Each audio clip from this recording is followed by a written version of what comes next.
नमस्कार, बहुत स्वागत है आपका। आप देख रहे हैं भारत एक्सप्रेस और मैं हूं आपके साथ आनंद विजय सिंह। बिहार विधानसभा चुनाव को लेकर सियासी सरगर्मी तेज हो गई है। सभी राजनीतिक दलों का फोकस बिहार पर है। नए सियासी समीकरण बनते नजर आ रहे हैं। बिहार में संगठन के स्तर पर बदलाव करने के बाद कांग्रेस लीडर राहुल गांधी पार्टी कार्यकर्ताओं में उत्साह पैदा करने के लिए चुनावी समर में उतर चुके हैं। कन्हैया कुमार की पलायन रोको नौकरी दो यात्रा में शामिल होकर उन्होंने बिहार विधानसभा चुनाव का शंखनाद कर दिया है। इसके अलग सियासी मायने हैं। बीजेपी भी बिहार फतह करने के लिए कमर कस चुकी है और गृह मंत्री Amit Shah booth level management को एक्टिव कर चुके हैं। बीजेपी की जीत को यकीनी बनाने में इसका अहम रोल रहा है।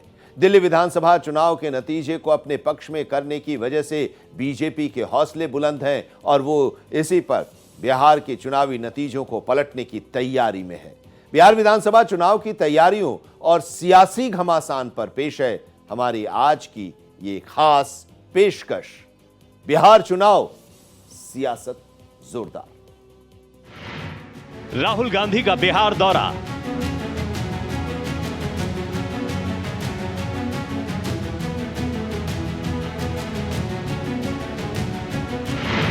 पलायन रोको नौकरी दो यात्रा।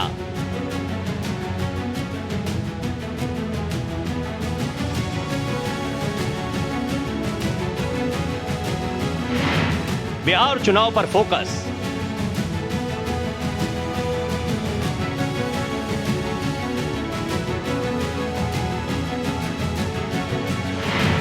सीटों के बंटवारे पर मंथन।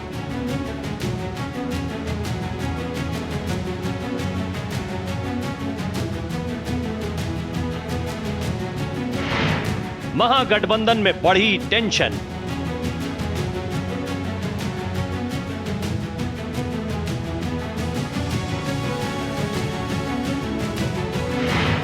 बीजेपी की जीत की तैयारी।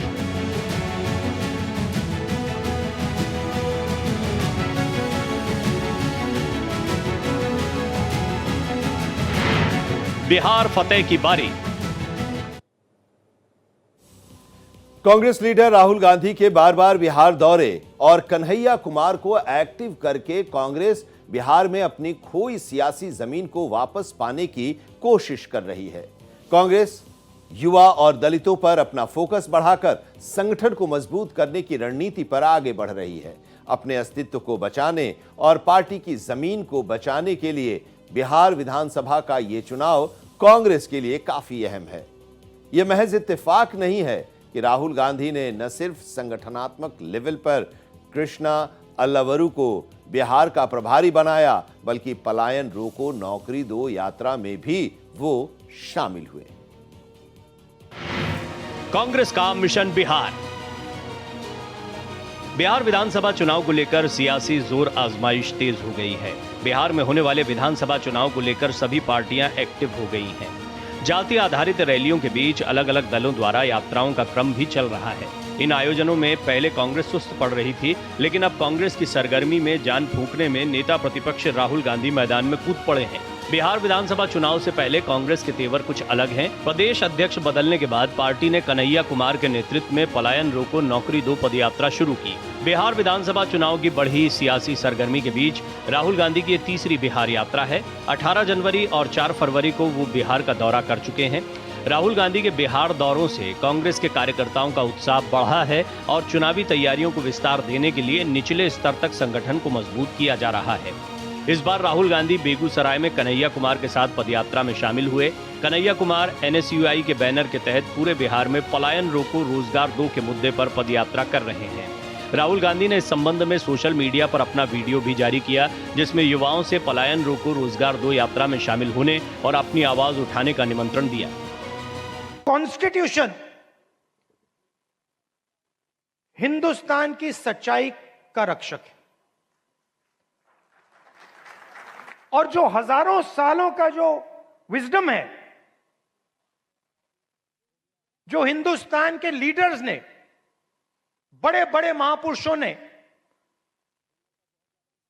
इस देश की जनता से सीखा, वो इसके अंदर है।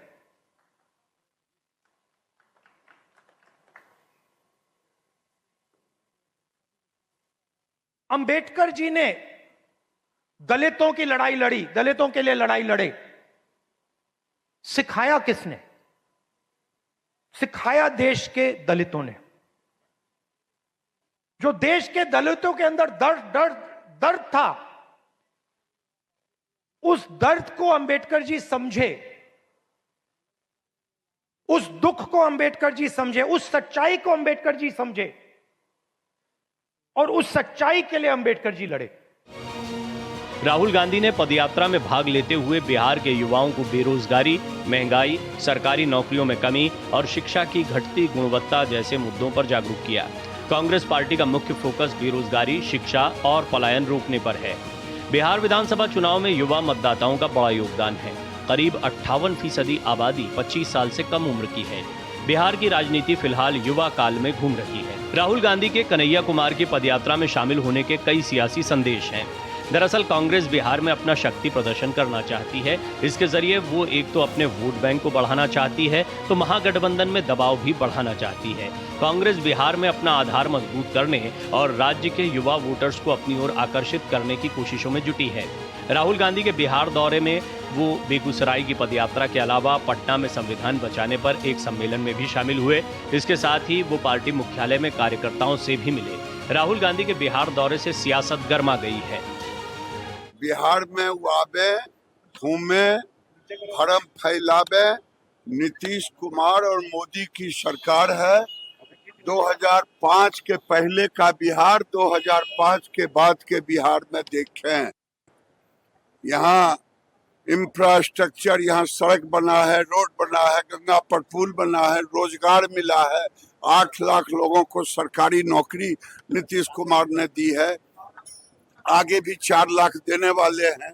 ऐसी पॉलिटिकल पार्टी जिसने इस देश पर 6 दशक तक हुकूमत किया हो, जिसने इस राज्य में 1990 के पहले, अगर 77 का एक छोटा सा दौर छोड़ दें, तो 67 और 77 के कुछ दिनों को अगर हम छोड़ दें तो लगातार कांग्रेस की सरकारें आ रही हैं, लेकिन ना वो पलायन रोक पाए और ना रोजगार दे पाए।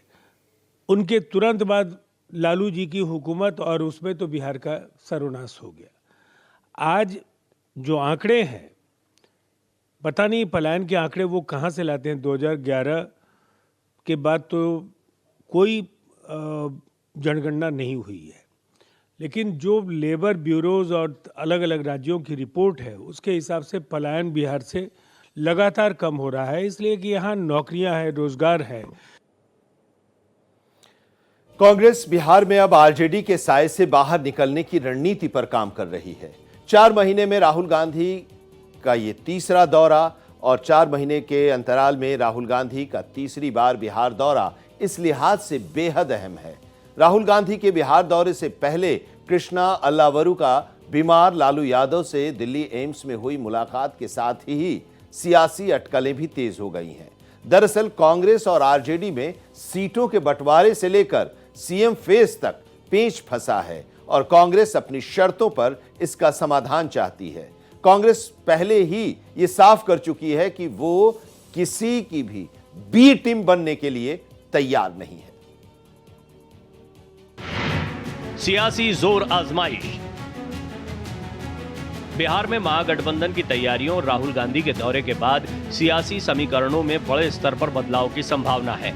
महागठबंधन में नेतृत्व और सीट बंटवारे को लेकर चर्चा जोरों पर है। राहुल गांधी की बिहार यात्रा से ठीक पहले कांग्रेस के बिहार प्रभारी कृष्णा अल्लावरू ने आरजेडी प्रमुख लालू प्रसाद यादव से मुलाकात की। बिहार का प्रभारी बनने के बाद अल्लावरू की लालू यादव के साथ पहली बार मुलाकात हुई।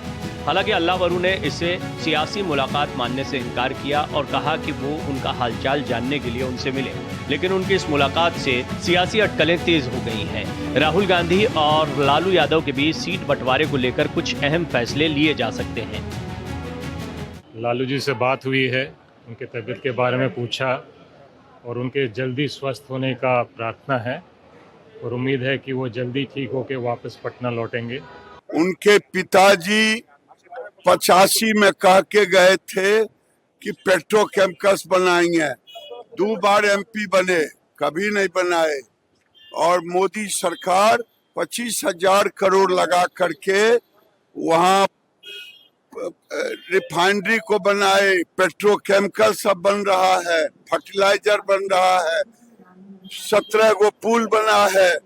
वो क्या देखना जाएंगे? आए, घूमे, जाएं, नौटंकी करें, भरम फैलाएं। बेगूसराय में जो हमारे नौजवान और छात्र यात्रा निकाला है, उन्होंने उस यात्रा में शामिल हुए वो, और फिर यहाँ भी उन्होंने कांग्रेस दलों को संबोधित किया और उनका आह्वान किया कि आप लोग सब लोग गांव की ओर जाइए, संगठन को मजबूत कीजिए, कांग्रेस की विचारधारा, उसकी नीति को लोगों तक, घर घर तक पहुँचाइए, और आने वाले समय में जो चुनाव होने वाला है विधानसभा का, उसमें हम लोगों को हर कीमत पर चुनाव जीतने की कोशिश करनी चाहिए। बिहार हमेशा बिहार ने परिवर्तन की पहल की है और यहाँ हम चाहते हैं कि यहाँ से फिर एक बार वही आवाज़ उठे और बिहार से कांग्रेस एक परिवर्तन की लहर लेकर चले।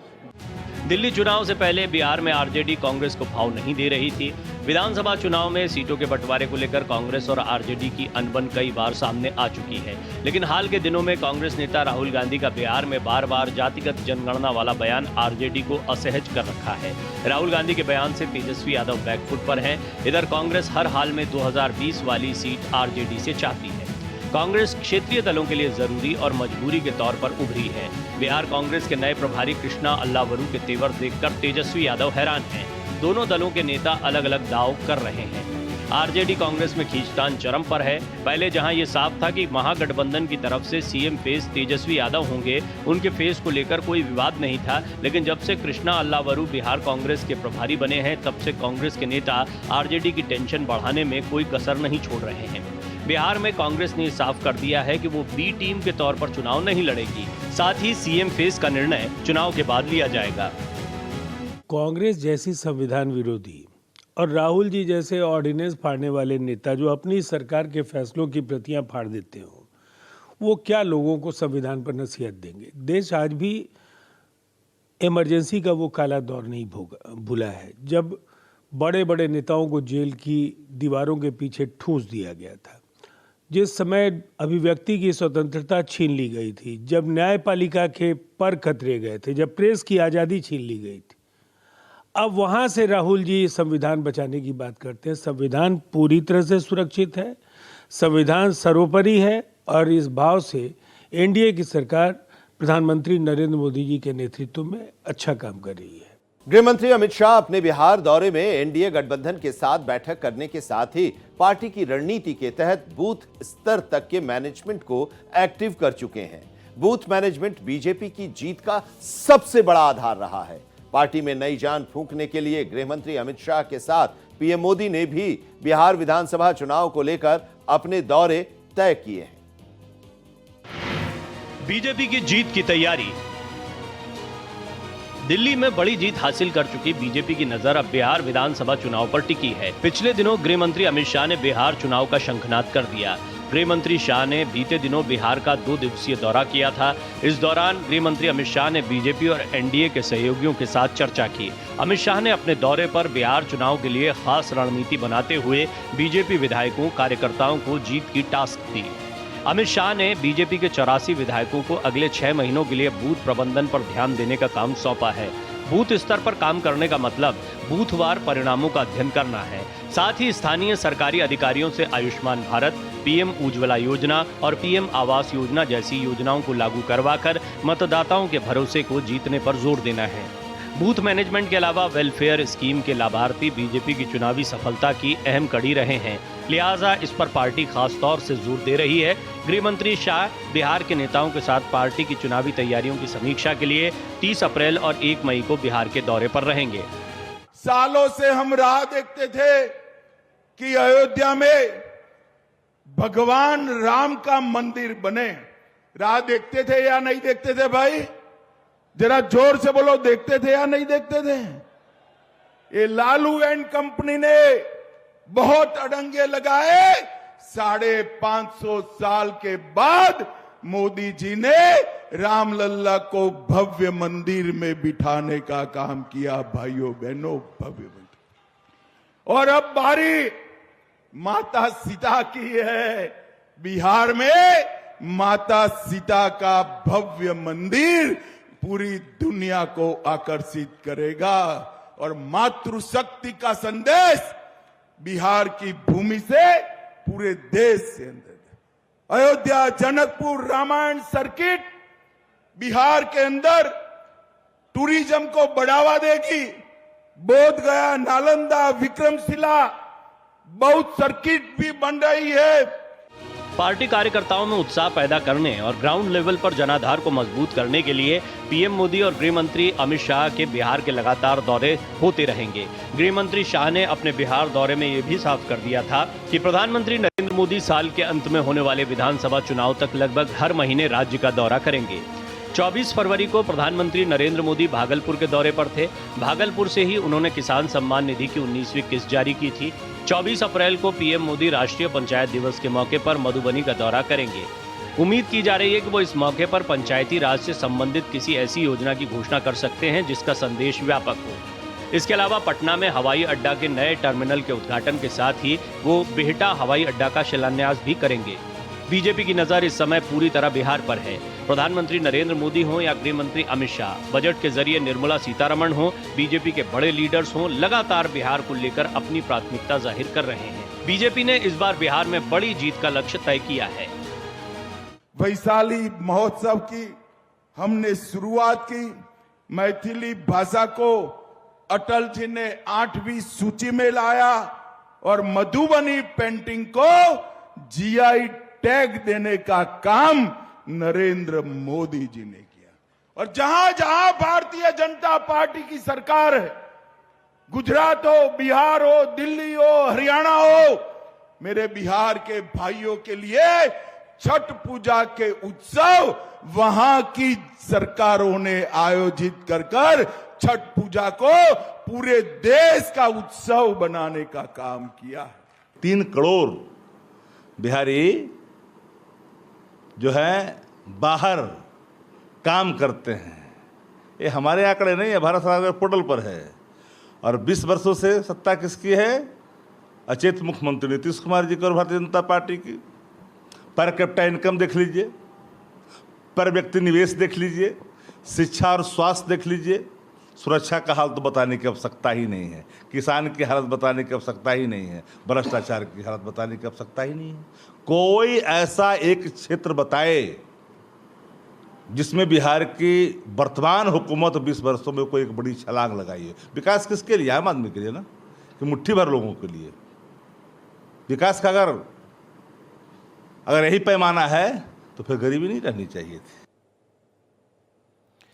बिहार विधानसभा चुनाव को लेकर चुनावी एजेंडे तय किए जा रहे हैं। बिहार में आरक्षण से लेकर हिंदुत्व अहम मुद्दे बन रहे हैं, लेकिन इन सब से अलग बिहार की सियासत जाति पर आधारित है और इसको साधना तमाम पार्टियों की प्राथमिकता है। बीजेपी विकास के साथ हिंदुत्व के मुद्दे के जरिए वोटों के ध्रुवीकरण की रणनीति पर आगे बढ़ रही है, तो वहीं नीतीश कुमार का भरोसा जातीय समीकरण पर है। आरजेडी का भी अपना सियासी आधार है और इसीलिए वो जबरदस्त चुनावी टक्कर देने वाली है। हिंदुत्व बनाम जातीय समीकरण। इस बार बिहार विधानसभा चुनाव में एनडीए और महागठबंधन के बीच कड़ी टक्कर की उम्मीद है। नीतीश कुमार और तेजस्वी यादव प्रमुख चेहरे हैं। जातीय समीकरण, आरक्षण, रोजगार और हिंदुत्व अहम मुद्दे बन रहे हैं। बिहार चुनाव में हिंदुत्व के एजेंडे पर बीजेपी जमीन तैयार कर रही है। बाबा बागेश्वर से लेकर श्री रविशंकर की एंट्री होने के साथ इसकी पुष्टि भी हो गई है। लालू यादव के गढ़ में धीरेन्द्र शास्त्री ने हिंदुओं की अस्तित्व और सुरक्षा पर बयान देकर सियासी संदेश देने की कवायद की। इन तमाम मुद्दों में बिहार चुनाव में जाति सबसे अहम है। बिहार की राजनीति इसी के इर्द गिर्द घूमती है। बिहार में ओबीसी, दलित और आदिवासी समुदाय 84.48% है, जबकि सवर्ण समाज की आबादी 15.52% है। जातीय आधार पर यादव सबसे ज्यादा और उसके बाद रविदास, कोईरी, ब्राह्मण और राजपूत समुदाय के लोग हैं। ओबीसी भले ही 14% है, लेकिन कुर्मी समुदाय, कोईरी और मल्लाह समुदाय से कम है। लालू यादव को पूछना है, 15 साल तक लालू राबड़ी की सरकार रही, 10 साल तक सोनिया मनमोहन की सरकार में लालू मंत्री थे। आपने बिहार के लिए किया। 10 साल के अंदर जो आप 2004-5 में 23,000 करोड़ का बजट छोड़कर गए थे, वो 23,000 करोड़ के बजट को एनडीए सरकार ने 13 गुना बढ़ाकर 3,23,000 करोड़ का किया। देखिए कि हालात ये है कि महंगाई की मार आम आदमी पर है, बेरोजगारी का मार भी आम ही आदमी पर है, और दर दर के ठोकर खा रहे नौकरी के लिए युवा।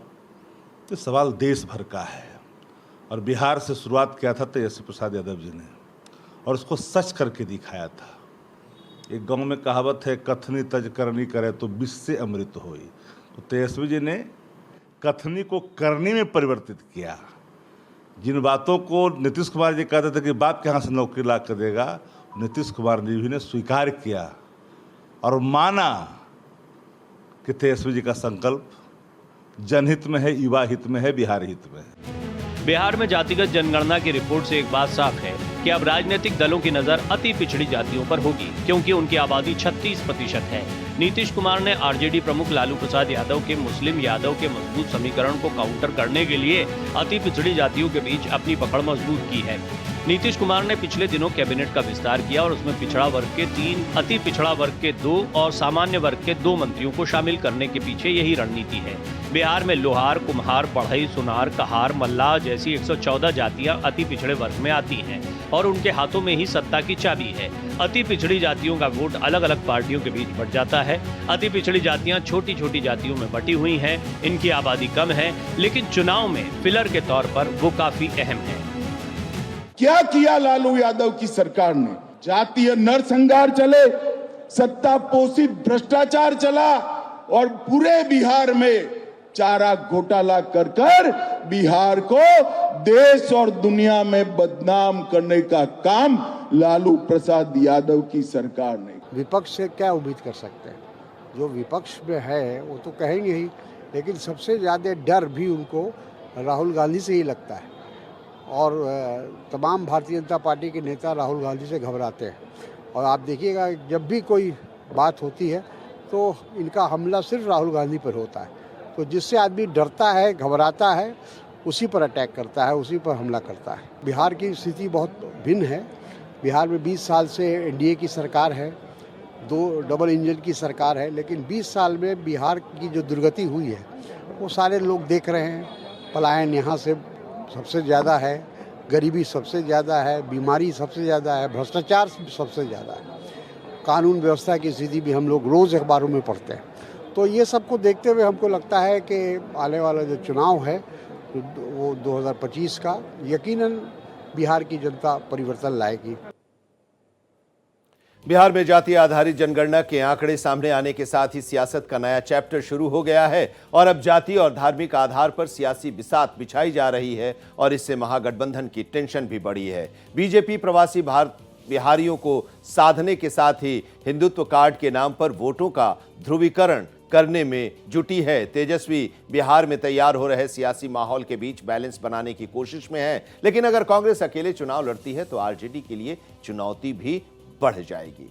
तो हमारी आज की खास पेशकश बिहार चुनाव सियासी जोरदार में अभी इतना ही। देश दुनिया की खबरों के लिए जुड़े रहिए भारत एक्सप्रेस के साथ।